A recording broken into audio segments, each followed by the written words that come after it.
Hey guys, and welcome to another episode of the Relentless Life Podcast, where we talk about our pursuit of having it all. Today's episode is brought to you by LGN, that's Limitless Growth Network. This is a networking group that we've been involved in that's centered around transformation and growth. If you're ready to level up your life, whether it be in mindset, finances, relationships, this is the place for you. If you want to see what it's all about, get a hold of us and we'll get you on a free call so that you can see how LGN can help you. Today, we're pulling back the curtain on how our gym was born. It's not just a vision, but the chaos, the grind, the God moments that brought it to life. We're really excited to share this whole journey with you. So I guess I'm going to kind of hand it over to Zach, but I kind of want you to talk about just starting from the bottom, like our dream, our original dream and vision when we first started dating and how it's evolved. Okay.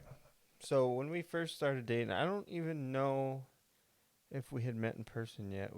Might have still been texting. I had told you that my dream was to someday own a gym.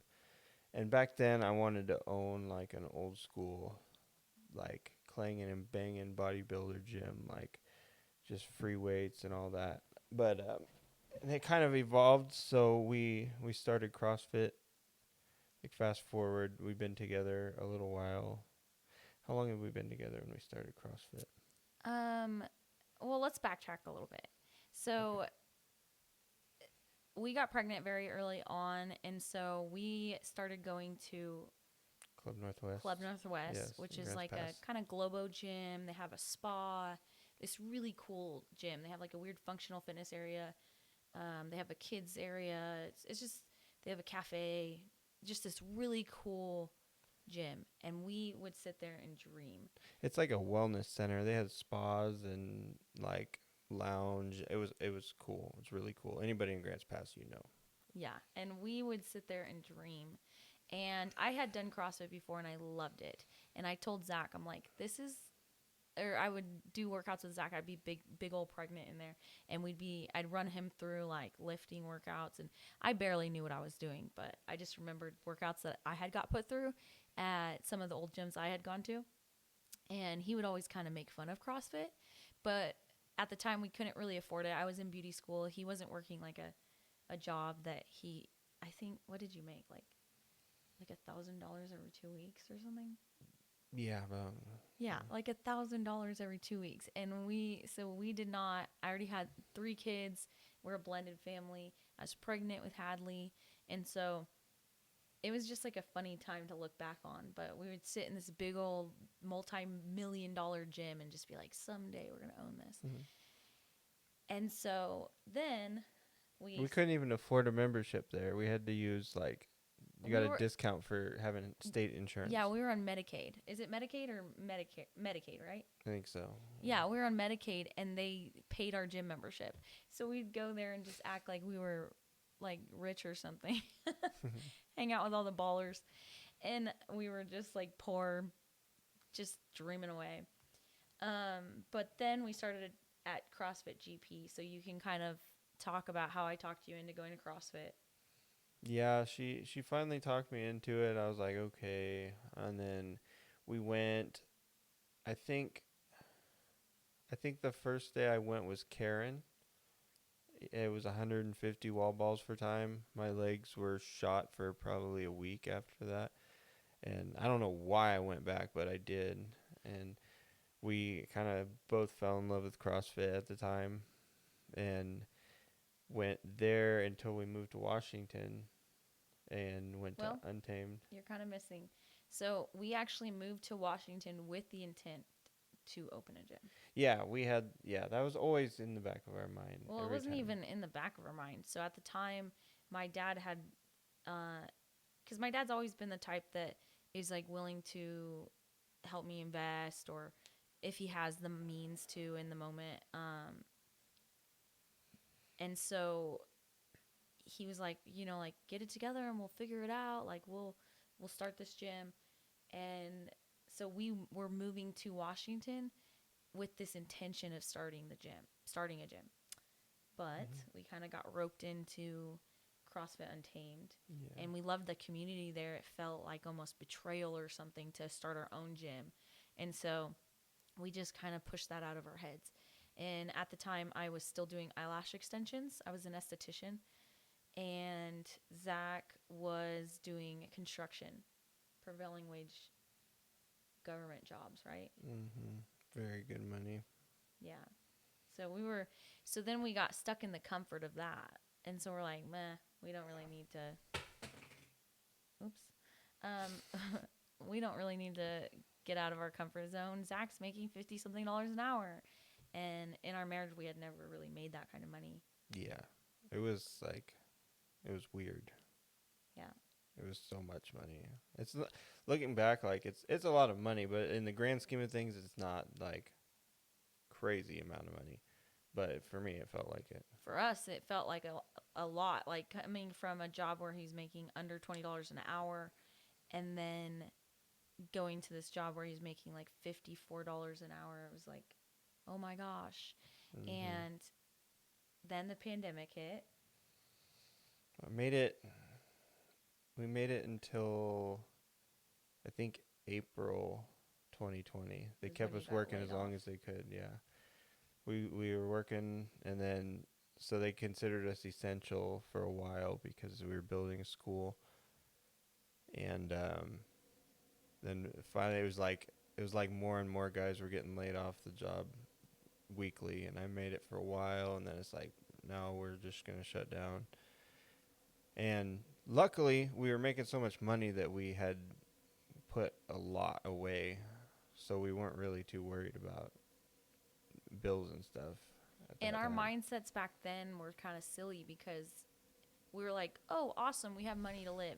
So we had put all this money aside and we had enough to make it through the lockdown and the pandemic and moving to Oklahoma. But we took it as like, oh, cool, a break. We don't have to do anything. And we just like lived off that.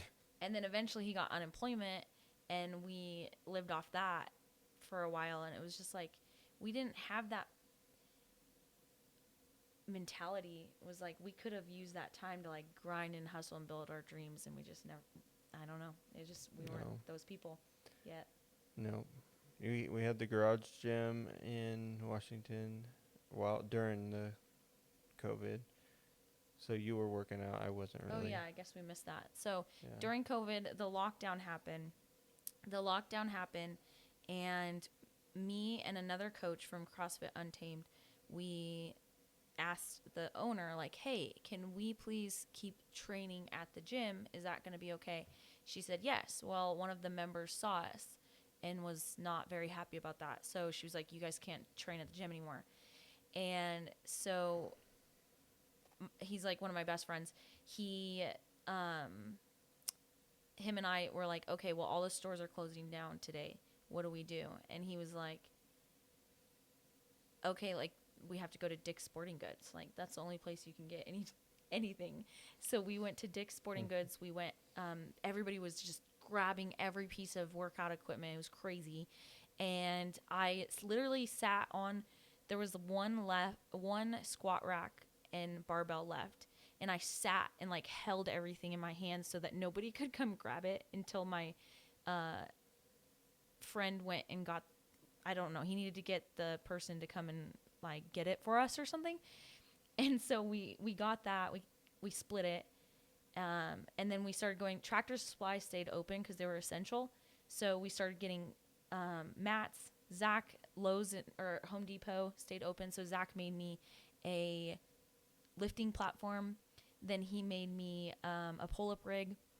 So we had a squat rack, a barbell, some mats, a lifting platform, and this homemade pull-up rig. And everybody was kind of like, all of our Facebook friends and stuff were like, why are you doing that? We're only shut down for 2 weeks. And we all were like, no, I don't believe that. Like, I think we're going to be shut down for a lot longer than 2 weeks. And luckily we did. So I ordered a rower, another barbell, more plates, Assault um, bike. an assault bike. So I ordered all this stuff, not even like 2 to 3 weeks later, everything was on back order, everything was sold out, and everything was like triple the price. So I was like, thank gosh we did that. So during this period of time, a couple of our friends were coming over to our house and working out. We had this big home gym, and we that dream was like kind of was had new life, and we were like, we want to open a gym, like this is what we want to do. And so our two friends had kind of been like, okay, like we'll go in on it with you guys. We started writing a business plan and figuring out what we wanted to, how we were going to do it, and this and that. And then we kind of got into like a really crappy situation where we were living, where we had the owner of the house, we had let her stay in the basement even though we were paying rent. Weird situation. But she basically wanted her house back because she realized she didn't want to rent it out anymore. And so she was like trying to evict us. And my parents had moved to Oklahoma. And we were like, you know what? Screw Washington. So we just moved in like 3 days. We packed up everything we could and left everything we couldn't leave, and we went How to big was the Oklahoma. house? 40. It was like 4,500 square feet. And we had a 32-foot No, U-Haul? we had a 15-foot U-Haul. Oh, that's right. Yeah, we had a 15-foot U-Haul for a 4,500 square foot house. And so we had to leave a lot of our stuff, but it was kind of sad. We gave away some of our gym equipment. But so also you have to realize this. Most of the U-Haul was our gym equipment. Yeah. The rower and the bike took up a big chunk. Yeah. I think we left most of the mat. No, we took the mats. No, I gave a lot of mats away. But we took some. Yeah, we took like 4 of the Okay. big mats. I was sad to... Jerk blocks? No.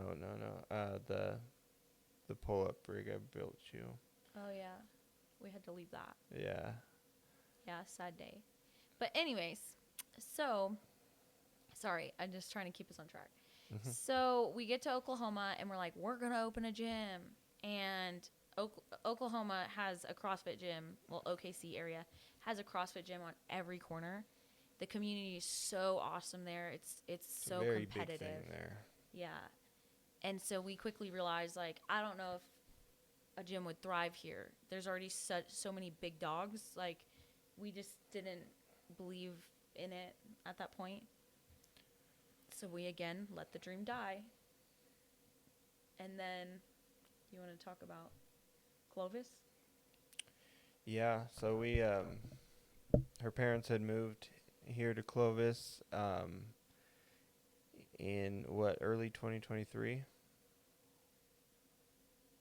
And we came to visit for Father's Day that year to see her dad and bring the kids to see them. And we've at this point followed your parents 3 or 4 times moving, and we came here and visited them, and we looked around. We're like, we're not coming. We're not gonna follow them this time. This town's weird. And then we went back home to Oklahoma. Like, I had a pretty decent. It wasn't like crazy money, but it was a decent job there. Like, we were comfortable. Potential for growth. We owned our home. Yeah, I'd already been promoted a couple times within how long did I work there? A year and a half. Yeah. My real estate business, I was just kind of re-kicking it off with, I'd taken a break when we opened our pizza parlor, which I'll kind of go back into that. I'll kind of rewind in a minute. But I had taken a break from real estate, and I was I had just changed brokerages and had just gone through a 7-week kind of real estate boot camp, and I was like ready to hit the ground running. So we really had no reason to leave. Yeah. And then not long after we made it back home from that Father's Day trip, something just kind of clicked. And then you were talking to your dad, and he was saying, like, there's only one CrossFit here. He looked into it, and there's only one CrossFit, and then there's like we could get into a building for not too much. Like, it was relatively cheaper.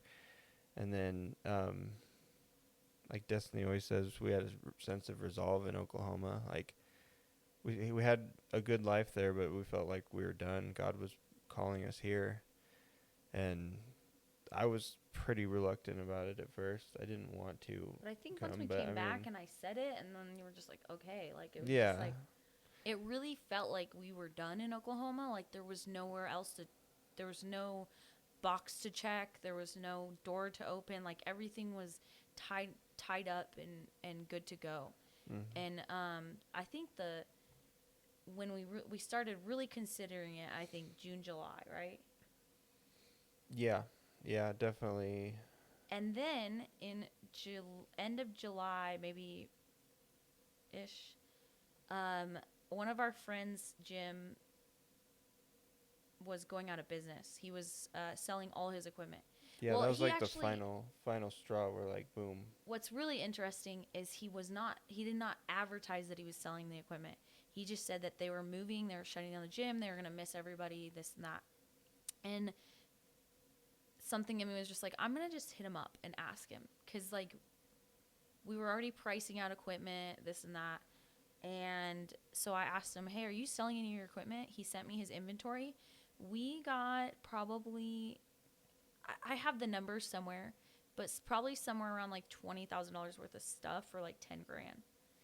And so I make the order from him. I tell him everything I want. We're going to come pick it up.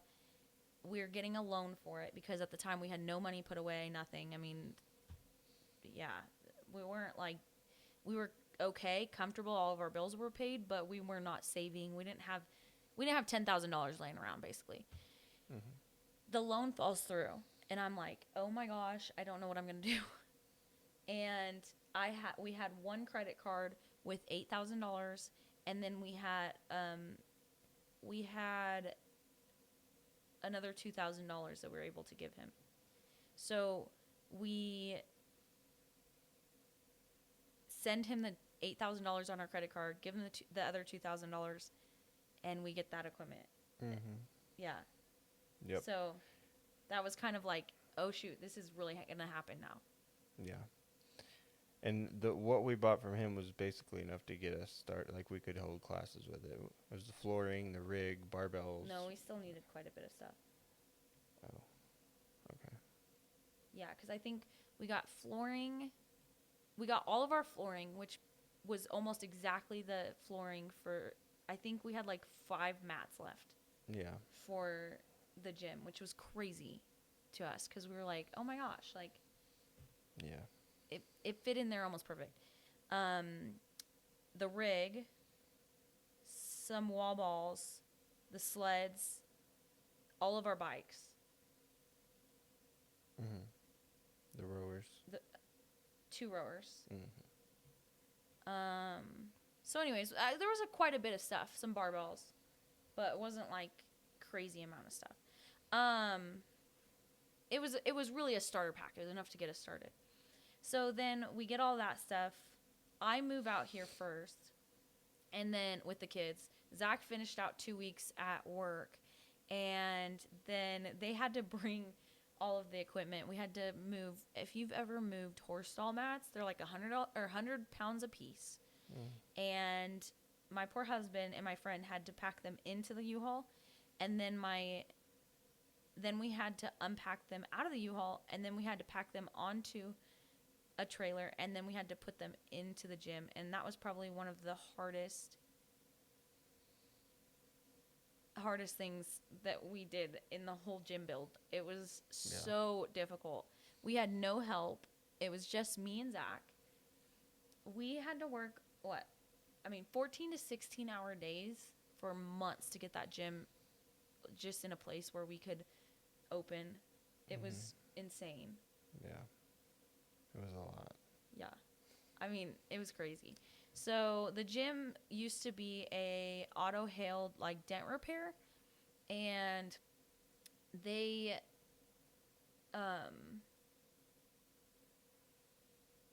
just kind of trashed it. I think they smoked in there. Everything was like falling apart. And I mean, if you are on our social media, we posted a reel, and you can see some before and afters. We had to do some demo. We had to frame in all the walls. Obviously, we had to do the rubber mats, which cutting those mats, that took us like 3 or 4 days. Yeah. There's no good way to cut those. No, it's the hardest thing. It was like one of the hardest tasks. Honestly, when we move buildings, when we grow out of our building and we have to do that again, oh, that is going to be rough.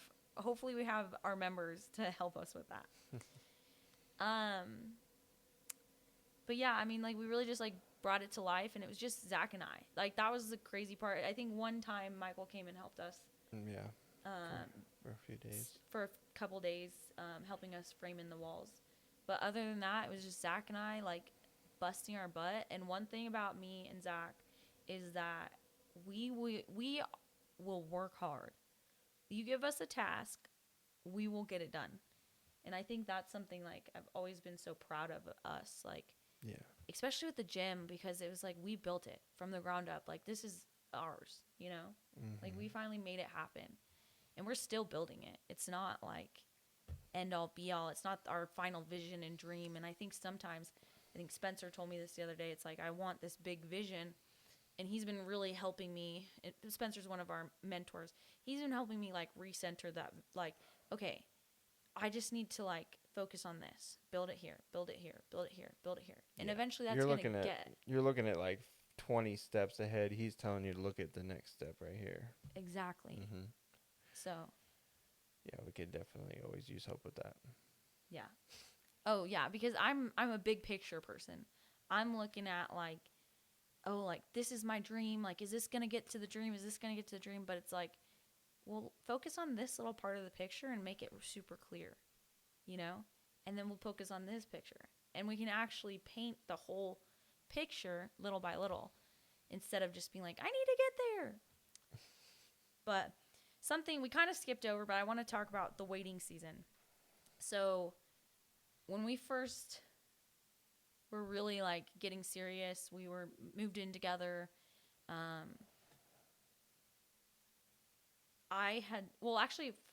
Really, when we first started talking, I was in beauty school. Yeah. Yeah, I was in beauty school, and then I took time off during the pregnancy, and then once I had Hadley, that was a really tough time because I really had to finish my hours and get them done so that I could start working and helping provide, because, like I said, he was making $1,000 every 2 weeks, like 500 and something dollars a week, which is, like, not enough to live on. And so Hadley was only, like, she's a baby. I was still pumping. She was little. And I went back to work, or I went back to school, and I was at school from 7 a.m. to 7 p.m. to get all my hours in. That was a rough time. Like, I was, like, not even with my newborn baby. But I was just trying to, like, finish school so that I could get out and start making money. And so I got out. I started working for somebody and started learning how to do eyelash extensions, and I realized quickly how profitable it was. And so there is so much that I could talk about that business, but that's for another story. And long story short, it did not work out. I ended up getting very screwed. So one of my best friends and I, we went and started our own salon, which I made actually pretty good money doing that. But it felt like a job. It did not feel like a business. I was there, I mean, sometimes till, like, 7 p.m. Yeah. I'd work through my lunch. It felt like I was just constantly working. I was, like, hunched over. I hated it. So we realized quickly, when we moved to Washington, I still was doing it on the side just to get extra income, but I really had no passion for it anymore. So then, I had been coaching here and there through all of that. And once I closed the salon, I was still, I started coaching at our gym, and then we moved to Washington. I coached there, and then in Oklahoma, I coached there for a little while, and then I took a break from coaching. I started real estate in 2020, which, I mean, I would never say I was, like, killing it in real estate. I was very, like, I'd get a couple clients, let it coast us, and then all of my closings would run out. I'm like, okay, now I got to go get another couple clients, let it coast us. Like, it was just kind of this cycle. Like, I was also never really truly passionate about real estate. I think that I had a lot of potential in it, but it was just not, I just wasn't passionate about it. I did right before we moved to Oklahoma. I really was getting into it. And I was like, I'm gonna kill it in real estate, and then realized it's just not our dream. So Yeah. then we did something really weird. We went into business with my dad and opened up a pizza parlor, which was probably one of the worst years of my life. If you've owned a restaurant, you probably know what I'm talking about. It is Hmm. a hard business. If you want to learn about business, try to open a restaurant because it will take you through the ringer. And long story short, I will say in the first year, we had capital put away. My dad's business burnt down, literally, like fire. His insurance took forever. Um, so he had to use the capital that was put away for the restaurant to keep us afloat, to keep him afloat. So we were operating with zero capital. Like, just we were operating with whatever we made each day. And we stayed afloat for almost an entire year in the first year of the business with, I don't know, like $25,000 in overhead every month. Um, and we were paying all of our bills. Towards the end, it was starting to be things that I couldn't pay for anymore. But I was making payroll every week. I was definitely not getting paid. I was working 60 hours a week, doing that, trying to make that dream stay afloat, and that was not a fun time. I'd cry before I went into work every day. Hmm. But it's kind of a cool feat, though, if you think about it. A restaurant in the first year business supporting itself completely with zero operating capital. Yeah. Pretty impressive, I'd say. Um, but yeah, so basically we took that leap of faith in Oklahoma after. So we had sold the restaurant in January. It transferred ownership in January of 2023. I got back into real estate, started really kind of going hard.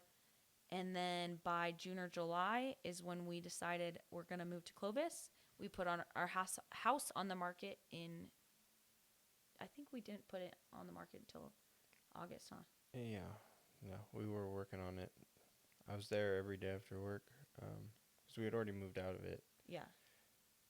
and I was there fixing it up, redoing the floors, doing the Everything I asked him bathrooms. to do before we moved. I'm like, we've lived here for 3 years and I wanted this stuff done forever. It's Yeah. okay though.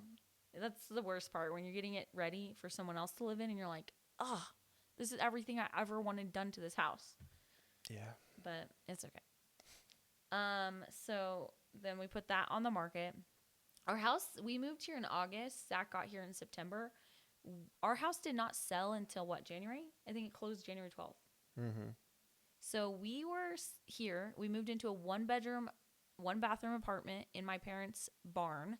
Okay. This was a barn apartment. It was for like the like ranch hand. We moved in there.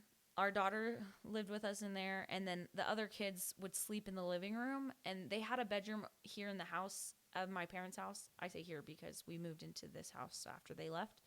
But they had a bedroom over here that they all shared. But they would come most of the time, come and sleep in our living room anyway. So, Mhm. um, yeah, we were very uncomfortable for an entire year. Yeah.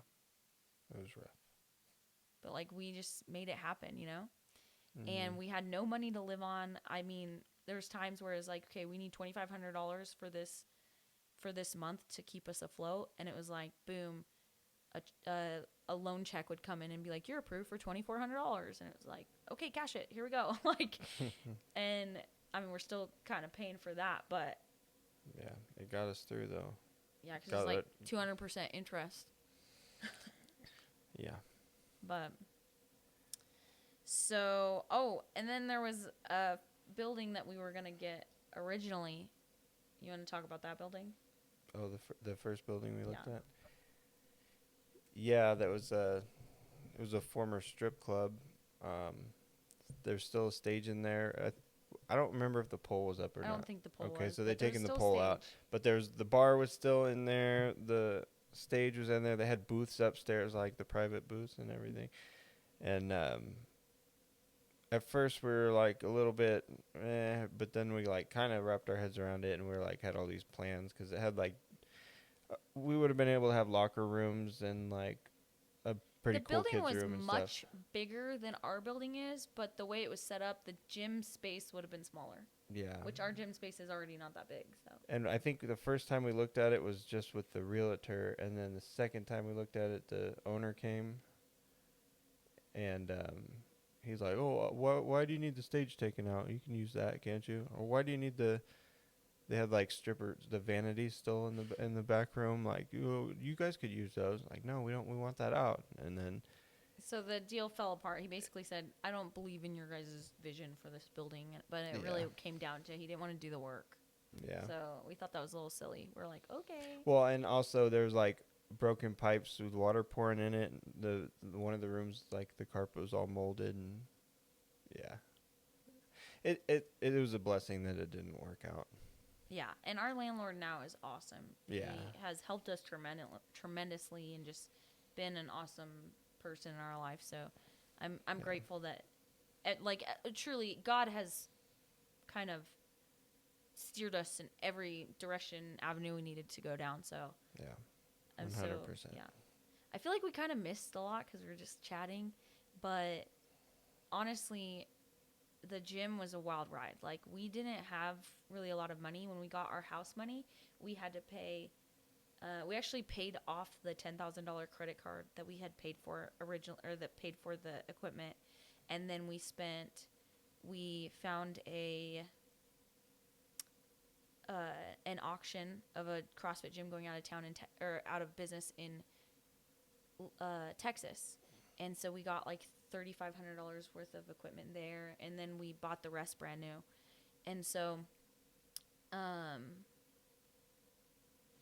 like, it was just kind of one thing after another. Like, and when we got into our building, our house hadn't sold yet, and we had no money, but we didn't want to lose the building, so we told our landlord, if we do all the work in here, can we not pay the deposit? And he's like, sure. And my dad paid the first $2,000 that we paid him back. And so, like, it was just like we were just like robbing Peter to pay Paul. Like, what can we do to get this and make this happen? But we just knew that it was from God. I really believe that, and still Yeah. do. I mean, like, there's moments where we're like, oh my gosh, how are we gonna keep doing this? And when God gives you a dream, He doesn't check your bank account. He doesn't. Yeah. He doesn't check your energy levels. He doesn't, because all of that will be sustained through Him if you have faith and trust Him. Yeah. And I think I struggle with that a lot, but every time He comes through, every single time. Yeah. I still walk in most days and see you coaching a class in there and just overwhelmed with gratitude. Like, it's nowhere near where we want it to be, but just to see it as a functioning business and all these members that are in there that love us. Oh my gosh, our members are so amazing too. They really are. I like literally like the people. I couldn't handpick the people that we have any better. You know. Yeah. Our people are coachable. They want to learn. They're fun. They care about the gym, and I think it just makes my heart, like, I could probably cry thinking about this. It makes my heart swell because these people are willing to, like, help and do stuff for the gym and be there and get people in there, and the only benefit for them is being at the gym. Yeah. And to me, that is so, like, such a testament of what we're building. Yeah. Like, that people are willing to follow with no reward other than just our presence and being there. And I just think that's so awesome. Last year, I mean, in the beginning, I think it's mellowed out now that we have some coaches and we're bringing more people on. But last year, Zach had to work a lot, so I was coaching pretty much every single class, every single day. and I was working, managing my dad's business. So I would get up at 4 a.m. I'd go to the gym. Well, if I woke up at 4:30. Then woke up at 4:30, went to the gym, coached those classes, went to the other business, worked there for 4 hours, went back to the gym. I was there usually till about 7. Go home, go to bed. My parents were like raising my kids for like 6 months. Mm-hmm. It was rough. Yeah. That was a rough time. But like it got us through, and now we're here, and we're still like our schedule's not amazing, but it's so much better. Mm-hmm. Sustainable now. Yeah. For sure. Yeah, absolutely. So I guess our call to action today is just to encourage you that if you have a dream, if something's been on your heart, follow it. God is not putting that dream on your heart for no reason. He's putting that on your heart because you have the capability of doing it. And if you are in a waiting season where you just don't feel like God has called you to that, but God is not calling you to it yet, that's okay. Take that waiting season, grab any low-bearing fruit you can. Grab any piece of value you can. And something that Sherry, our mentor, told me in a Bible study, and this stuck with me. Whether the enemy is attacking you or God is testing you, it does not matter, because all will work out for your good. So if you're in a situation that is miserable, if you're in a situation that is hard, that's uncomfortable, it does not matter where it's coming from. Don't try to sit there and waste your time trying to figure out, is the enemy messing with me, or is this happening, or why is this happening to me? Just know that it will work out for your good. So find what you need to take from that situation. And I think that was like the biggest lesson in the pizza parlor, the salon, all of your jobs. We took pieces of every single thing that we ever did so that we could make it here. Mm-hmm. Zach was a carpenter at, what was that called? DSL Builders. Oh, yeah. DSL Builders, he was a carpenter. We used that framing to frame in the walls at the gym. At the pizza parlor, I got a crash course in one of the hardest business industries there is. And I still am learning in business every single day, so I'm no expert. But all of those lessons taught me real estate, prospecting, keeping in contact with your clients, like all of these things. Like, it's just, when I look back, I'm like, they all played a role in the success. They all played a role in paving the road for us. So like, if you're in a waiting season, that is okay. You're gonna get there. Take every single thing you can. Like, be greedy with learning. You can never learn too much. Mm-hmm. I wanted to say too, if you feel a calling, but you don't see a way to make it happen, sometimes you just need to take that leap of faith. God will make the way. You don't have to see the way. You just need to start moving, and He'll direct you. I love that. So our Bible verse today is Proverbs 16, verse 3. Commit your works to the Lord, and your plans will be established. This is so special to us because we committed our works to the Lord, and every plan is coming true. There's so much more that we want, but it's on its way, and we know that now. Before it was a dream, and now we're on that path. So last, we just want to leave you with, please like, subscribe, share us, follow us on all of our platforms, social media platforms. We're on YouTube, Instagram, TikTok, Facebook, Spotify, and Apple Podcasts. We'll see you next time.